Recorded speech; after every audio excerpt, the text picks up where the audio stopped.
Halo, perkenalkan nama saya Brilian Rodrictado. Dalam video kali ini saya akan menjelaskan tentang merencanakan struktur kolom bergoyang, spesifikasinya tentang merencanakan penulangan longitudinal dan sengkang kolom agar mampu memikul beban rencana. Oke, langsung saja kita simak sama-sama. Baik, di sini saya sudah memiliki soal yang harus dikerjakan.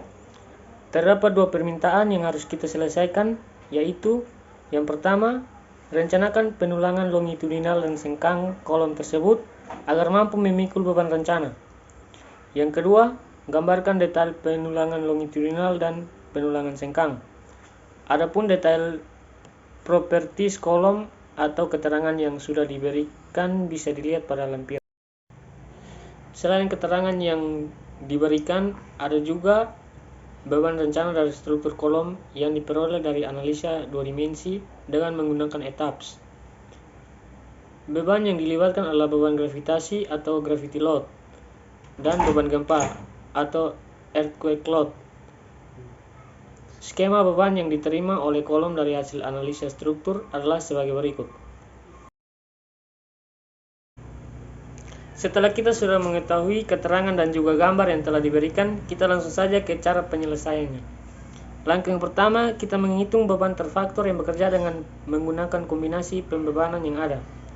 Dari kombinasi tersebut, dipilih nilai maksimum PU dan MU yang mungkin terjadi, yaitu kombinasi beban gravitasi. Nilai PU adalah 1265,923 kN dan nilai MU adalah 328,550 kN. Sehingga eksentrisitas yang terjadi adalah E sama dengan MU bagi PU, di mana nilai MU adalah 328,550 kN dan nilai PU adalah 1265,923 kN dan hasilnya adalah 259,53 mm. Setelah itu, periksa terhadap eksentrisitas minimum dengan rumus Emin sama dengan 15 tambah 0,03 H sama dengan 15 tambah 0,03, di mana nilai H adalah 500 mm yang hasilnya 30 mm lebih kecil dari 259,53 mm. Langkah kedua, lakukan desain awal penampang kolom dengan menggunakan grafik diagram interaksi kolom. Di sini kita dapat melihat rumus yang digunakan untuk mencari nilai Kn dan Rn serta nilai AST yang didapat dari grafik diagram interaksi. Namun saya tidak menyediakan gambarnya karena yang kita perlukan cuma nilai AST. Maka dari perhitungan di atas, kolom berukuran 500 x 500 mm kita gunakan tulangan utama 16 berdiameter 22. Untuk langkah yang ketiga, periksa kelangsingan penampang dengan rumus IG sama dengan 1/12 kali lebar kolom kali tinggi kolom dipangkatkan 3 dan diperoleh hasil 5.208.333.333 mm pangkat 4. Untuk mencari nilai EC, gunakan rumus 4.700 kali akar FC aksen dan diperoleh hasil 24.870,06 megapascal. Untuk penampang kolom, maka besar momen inersia bruto direduksi menjadi I sama dengan 0,70 IG. Kolom dengan panjang 4 meter memiliki EI per IC sebesar 22.668,02 kN. Untuk dua balok EIG per I diperoleh hasil 1.800 kN dengan I 0,35 IG. Maka diperoleh EI per LB sama dengan 630 kN. Selanjutnya faktor tanan ujung. Untuk faktor tanan ujung A, sigma EI per LC kolom dibagi sigma EI per LB balok. Diperoleh hasil 17,99. Untuk faktor tanan ujung B sama dengan 0 untuk tumpuan jepit. Dengan menggunakan grafik nomogram faktor tanan ujung kolom, maka didapatkan nilai K sama dengan 1,8 sehingga K kali LU per R sama dengan 48. nilai K kali LU per R melebihi 22 tapi kurang dari 100, sehingga pengaruh kelangsingan penampang harus diperhitungkan dalam perencanaan.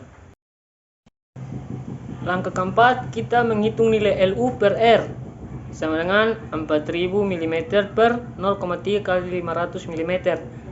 Diperoleh hasil 26,67. Maka 26,67 lebih kecil 80,3. Karena LU per R lebih kecil 80,3, maka MU tidak perlu dikalikan faktor pembesaran.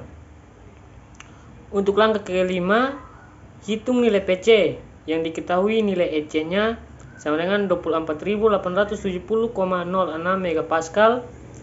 Nilai ES adalah 200.000 MPa.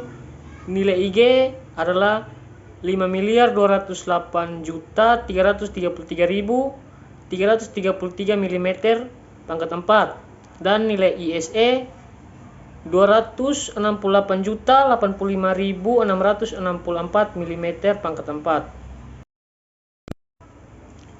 Untuk perhitungan EI portal bergoyang, maka nilai beta DS dapat diambil sama dengan 0, sehingga rumus EI sama dengan 0,20 kali EC kali IG tambah ES kali ISE per 1 tambah beta DNS, dan diperoleh hasil EI sama dengan 79.523,4453 kali 10 pangkat 9 Newton mm. Setelah didapatkan hasil EI, maka kita cari nilai PC dengan rumus Pi kuadrat kali EI per K kali LU dikuadratkan, dan diperoleh hasil 15.124,79 kN. Kolom yang direncanakan hanya satu, jadi nilai PU adalah 1245,7 kN. Sehingga dapat dicari faktor pembesaran momen dengan rumus 1 per 1 kurang sigma PU per 0,75 kali sigma PC, dan diperoleh hasil 1,1234, dan nilai tersebut harus lebih besar dari 1,0. Setelah itu kita mencari nilai MC dengan rumus faktor pembesaran momen kali MS, dan diperoleh hasil 369,081 kN. Untuk langkah selanjutnya, langkah ke-6, beban rencana adalah PU sama dengan 1245,7 kN, dan nilai MU sama dengan 369,081 kN, sehingga E sama dengan MU per PU diperoleh hasil 0,296284 meter atau 296,284 mm. Nilai tersebut harus lebih besar dari nilai EMIN, yaitu 30 mm. Untuk langkah ke-7, penentuan formasi tulangan.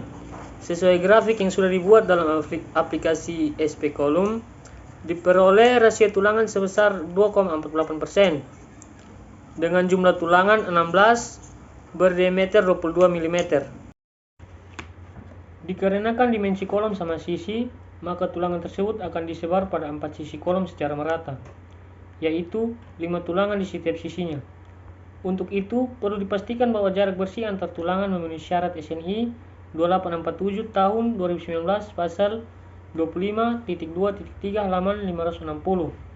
Pada pasal tersebut diatur bahwa spasi bersih antar tulangan harus tidak kurang dari nilai terbesar dari S lebih besar sama dengan 40 mm atau S lebih besar sama dengan 1,5 dB sama dengan 1,5 lebih besar sama dengan 22 sama dengan 33 mm atau S lebih besar sama dengan 4/3 di agregat sama dengan 4/3 kali 30 mm sama dengan 40 mm. Jadi syarat jarak bersih adalah S lebih besar sama dengan 40 mm. Adapun rumus menghitung jarak bersih adalah S sama dengan B kurang 2 kali TS kurang 2 kali diameter S kurang N kali D bagi N kurang 1. Sehingga untuk menghitung jarak 5 tulangan satu sisi penampang kolom diperoleh hasil 71,5 mm. Nilai tersebut lebih besar 40 mm. Untuk langkah selanjutnya yaitu langkah ke-8, desain tulangan geser kolom. Pada tahap ini akan dilakukan desain tulangan geser berdasarkan gaya geser terfaktor yang terdapat pada tabel kombinasi pembebanan di atas. Nilai VU yang diambil adalah yang terbesar dari 3 kombinasi beban yang digunakan dalam analisa struktur, yaitu VU sama dengan 470 kN sama dengan 470.000 Newton. Untuk menghitung nilai kuat beton VC digunakan rumus 0,17 dikali 1 tambah NU per 14 AG dikali lambda akar FC aksen dikali BWD dan diperoleh hasil 244.983,5 Newton. Kemudian periksa syarat kemampuan penampang dalam menerima beban geser. Dalam hal ini diambil nilai VU terbesar yaitu 470.000 Newton. Untuk memenuhi syarat, nilai itu harus lebih kecil dari 707.596,41 Newton. Hal ini berarti ukuran penampang kolom sudah memenuhi persyaratan. Bila tidak, maka penampang perlu dibesarkan. Kemudian, hitung VS rencana berdasarkan kategori yang telah ditentukan.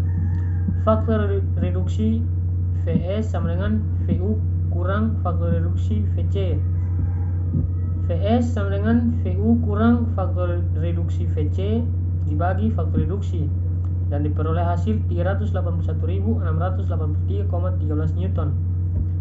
Kemudian tentukan jarak tulangan geser atau S berdasarkan SNI 2847 tahun 2019 pasal 25.7.2 halaman 599. Batas minimum penentuan jarak antar tulangan geser adalah S min lebih besar sama dengan 4/3 D agregat.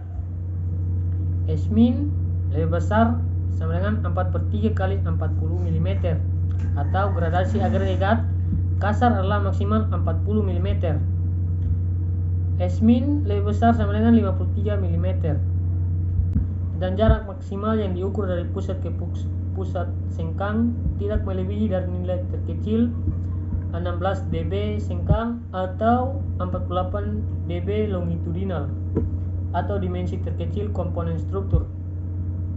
S max sama dengan 16 dB sama dengan 16 kali 12 mm sama dengan 192 mm atau S max sama dengan 48 dB sama dengan 48 kali 22 mm sama dengan 1056 mm atau S max sama dengan B sama dengan 600 mm. Nilai dari tiga persamaan tersebut diambil yang terkecil sebagai S max yaitu 192 mm. Jadi persyaratan jarak tulangan geser kolom adalah 53 mm lebih kecil sama dengan S lebih kecil sama dengan 192 mm. Dengan batas tersebut akan ditentukan jarak tulangan sengkang rencana S sama dengan 100 mm. Kemudian hitung nilai AV menggunakan rumus VS kali S per FYT kali D dan dengan diperoleh hasil 397,58 mm². Nilai tulangan geser aktual. Pastikan nilai AV aktual berdasarkan tulangan geser yang digunakan. Diameter sengkang 12 mm. A sama dengan 1/4 kali Pi kali D kuadrat sama dengan A kali Pi kali 12 mm dikuadratkan dan diperoleh hasil 113,04 mm². Jumlah kaki dari tulangan geser adalah N sama dengan A teoritis per A aktual dengan nilai A teoritis 397,58 mm² dan nilai A aktual 113,04 mm² dan diperoleh hasil N sama dengan 3,52 dibulatkan menjadi 4 sehingga luasan aktual tulangan geser pada daerah tumpuan AV sama dengan 4 kali 113,04 mm² diperoleh hasil 452,16 mm². Hitung kembali nilai VS berdasarkan luas tulangan aktual. Gaya tulangan geser adalah VS sama dengan AV kali FYT kali D per S diperoleh hasil 34.073,6 Newton. Hitung kembali nilai Vn. Vn sama dengan Vc tambah Vs diperoleh hasil 679.059,14 Newton. Faktor reduksi Vn lebih besar sama dengan Vu 0,75 kali 679.059,14 Newton sama dengan 470.000 Newton. 509.294,4 Newton lebih besar sama dengan 470.000 Newton, yang artinya memenuhi syarat. Jadi tulangan geser yang digunakan di sepanjang kolom adalah 4 diameter 12 dengan jarak tulangan sengkang adalah 100 mm. Adapun hasil akhir dari desain kolom dapat dilihat pada gambar di bawah ini.